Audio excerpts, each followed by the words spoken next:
ಅವ್ರ ಹೆಸರಿಲ್ಲ, ಅವ್ರದ್ದೇನು ಪಾತ್ರ ಇಲ್ಲ, ಅವ್ರ ಮೇಲೆ ಏನು ಎವಿಡೆನ್ಸ್ ಇಲ್ಲ. ರಾಜೀನಾಮೆ ಕೊಡಬೇಕು ಅಂತಂದ್ರೆ ಏನು, ಯಾಕೆ ಕೊಡಬೇಕು? ಈಶ್ವರಪ್ಪ ಇದರಲ್ಲಿ ಅಲ್ಲ, ಈಶ್ವರಪ್ಪನ ಹೆಸರು ಬರೆದಿದ್ರು. ಇವನ ಹೆಸರು ಇದೆಯಾ? ಡೆತ್ ನೋಟ್ನಲ್ಲಿ ಇವನ ಹೆಸರು ಇದೆಯಾ?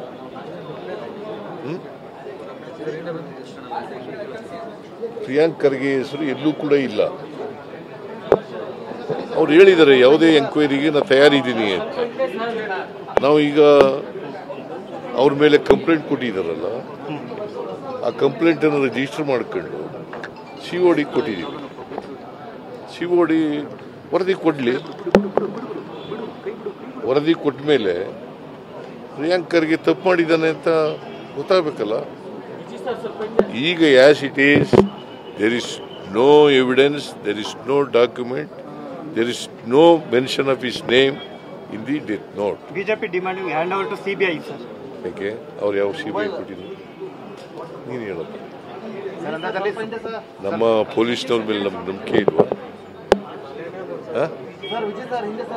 ಅವರು ಅಧಿಕಾರದಲ್ಲಿರುವಾಗ ಒಂದೇ ಒಂದು ಮ್ಯಾಟರ್ನ CBI ಕೊಡಲಿಲ್ಲ.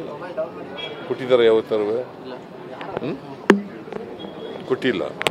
ಮತ್ತೆ what moral right they have?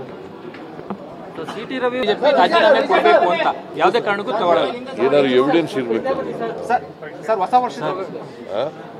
ಏನಾದ್ರು ಎವಿಡೆನ್ಸ್ ಇರ್ಬೇಕಲ್ಲ.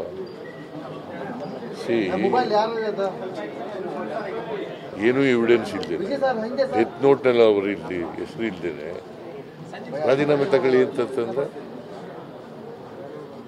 ಅದು ರಾಜಕೀಯ ದ್ವೇಷದಿಂದ ಮಾಡ್ತಕ್ಕಂಥ ಆರೋಪ. ಹೊಸ ವರ್ಷದಲ್ಲಿ ಹೊಸ ಸಂಪುಟ ಏನಾದರೂ ಆಗುತ್ತಾ ಸಚಿವರು?